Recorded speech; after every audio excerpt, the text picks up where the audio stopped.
Welcome back to my case against the Australian Labor Party. Video 2 here touches on Labor's war on Jesus. In my introduction, I had a list of things that I have against the ALP. To reiterate, I said that they are a neo-Marxist anti-Christian hate group, as are the leftist parties around the world. I said that they hate my God, they hate my country, they hate the family and marriage. And there are other concerns that I may take up in this series, but all told, I plan to go through these ones and to use these to critique the policy platform of the ALP. Now, I do have to note that the document that I'm drawing from is the draft version. In December 2018, the draft was put to the party's national conference and it did go through some modifications. I did try to check out the party's website and found only the policies that they want us to know about, and so the draft is essentially where the ALP stands on certain issues. Because I can understand how the Labor Party would want to keep certain things out of the discourse in the upcoming federal election. ALP hates my God. Well, properly speaking, the whole world hates my God. Jesus warned us of that. My God is the creator of the world, and the world is in rebellion against him, and let's face it, my God says that we're all going to be held accountable to him. But Jesus has already paid the price for our sin for those who turn to him and ask for forgiveness. But this message is deeply offensive to those who are in rebellion against him. This is a deeply message to all of us, and Jesus warned that as the world hated him, it will also hate those who follow him. From John chapter 15. If the world hates you, keep in mind that it hated me first. No servant is greater than his master. If they persecuted me, they will persecute you also. And how true that was. The persecution of Christians has been from its very beginnings. And the 20th century saw more Christians die for their faith than for the other 18 centuries put together. Who were the biggest killers? Well, the second biggest killer ideology is Islam, the political bum buddies of the left. They have had a long, bloody history of warfare, not just against Christians, but also Jews, polytheists, basically anybody that is not a Muslim, and against those who are the wrong kind of Muslim, and for that matter, against those that they consider to be not Muslim enough. Long and bloody though that may be, the bloodiest ideology is in fact socialism in its various guises.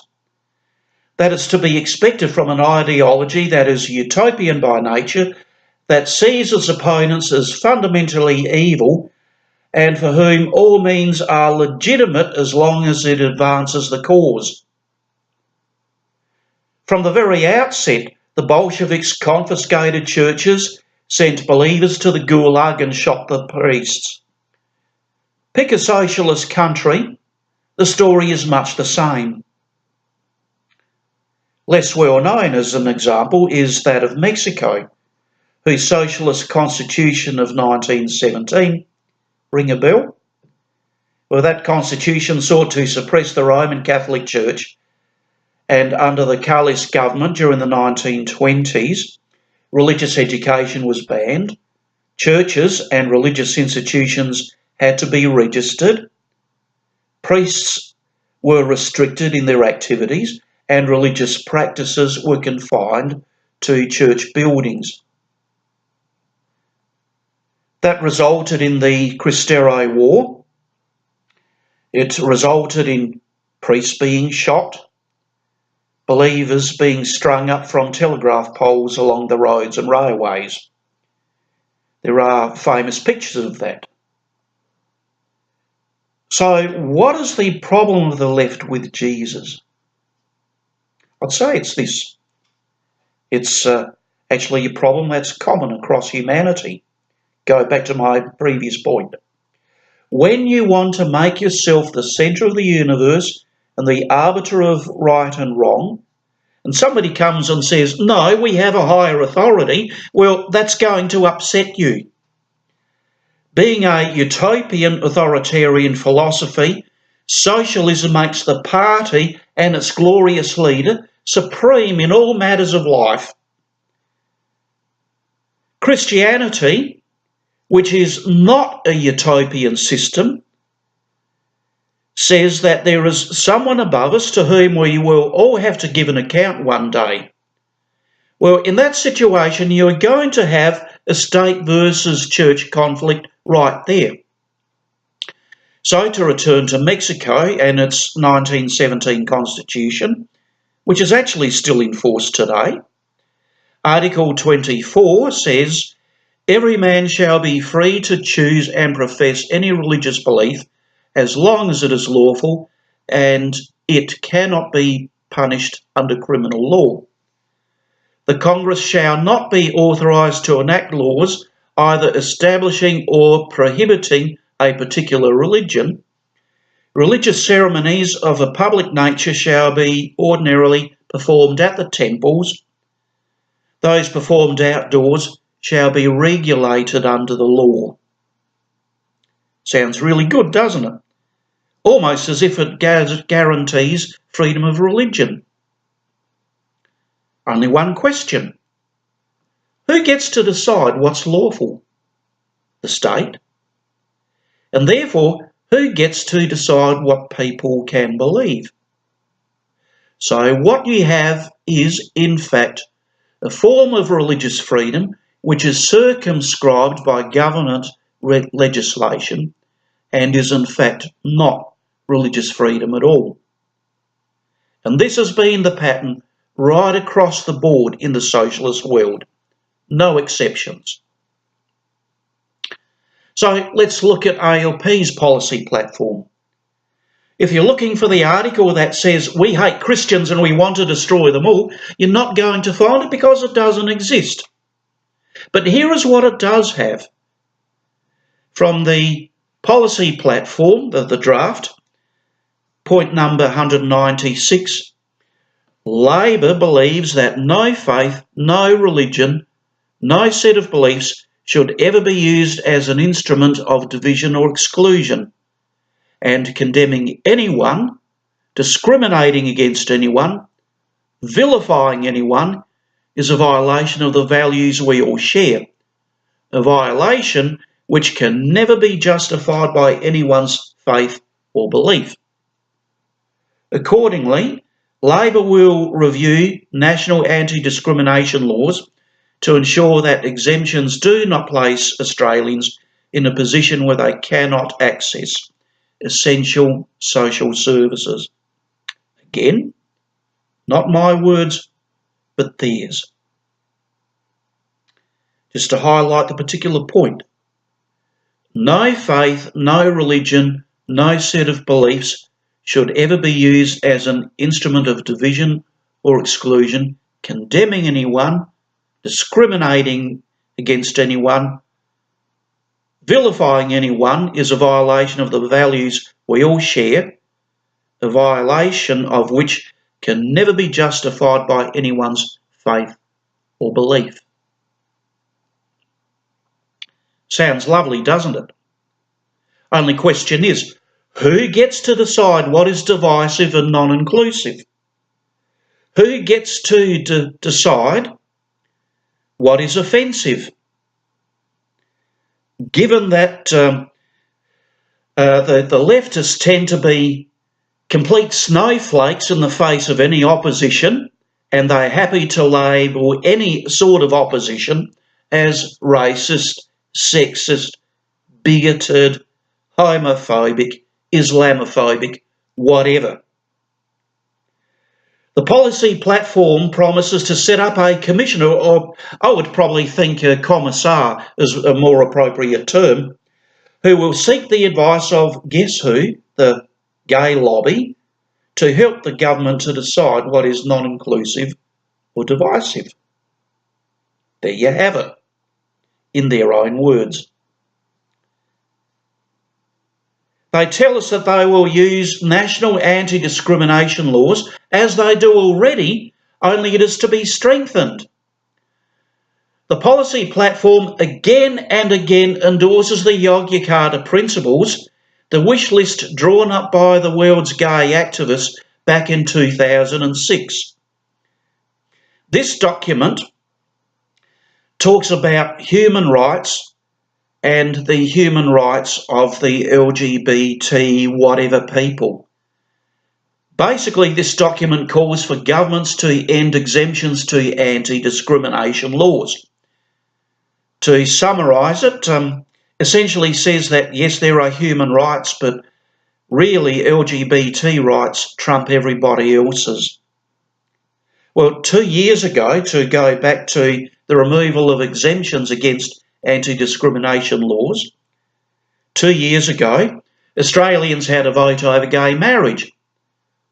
Given the indoctrination over the years, and given the power of the forces against them, the no vote did remarkably well, achieving 38% of the vote.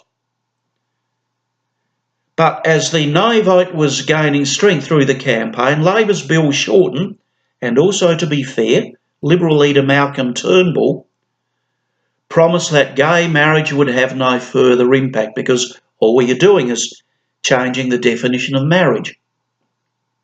They promised that protections for religious freedoms would be placed into law.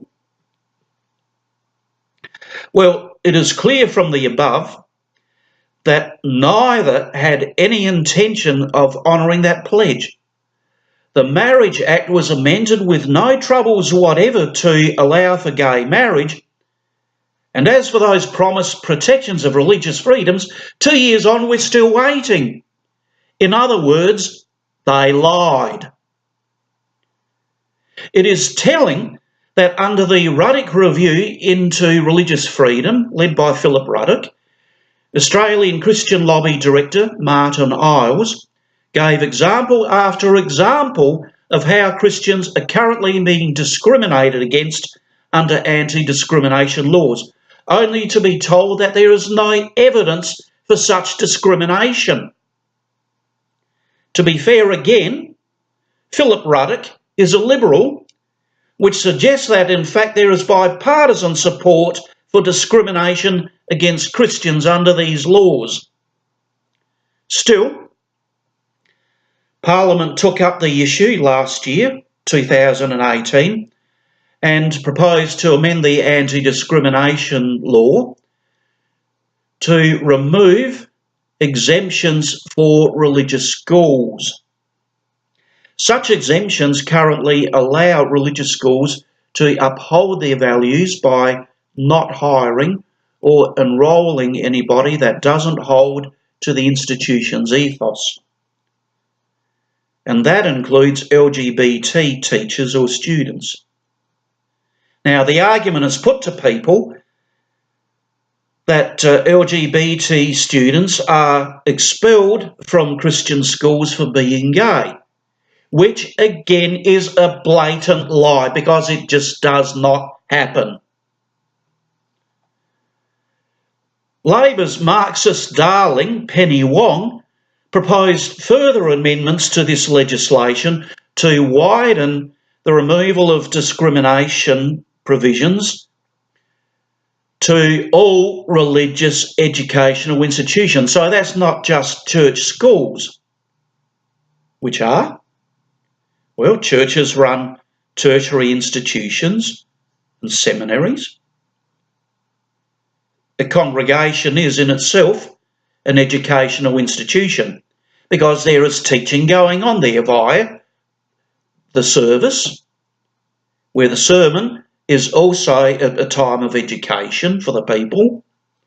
But congregations also run Sunday schools, youth groups, Bible studies, all of which include the teaching function of the church. Do you think I'm exaggerating? Well, think about this.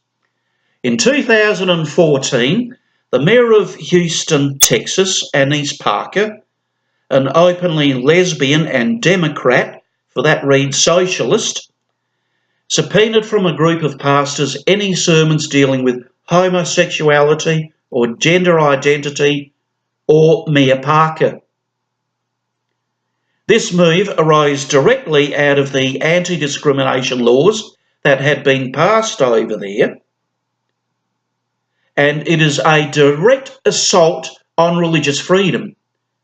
Mia Parker's excuse was that the sermons are political and are therefore fair game. Or to put it another way, this is an attempt to silence political discourse when it doesn't suit Ms. Parker. And we have to note that this is not communist China, but the USA, a republic. As far as I know, the case of these pastors was upheld, thankfully, but it is a foretaste of where these people would like to take things. Or at home, there is the case of Bishop Porteous of Hobart, who produced a booklet for the consumption of the faithful, explaining the Catholic Church's position on marriage.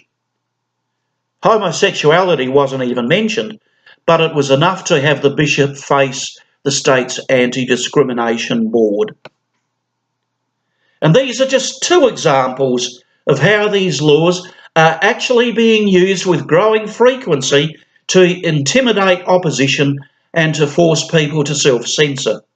On one hand, they promise to respect your religious rights, but on the other hand, they actually restrict them and criminalise religious belief.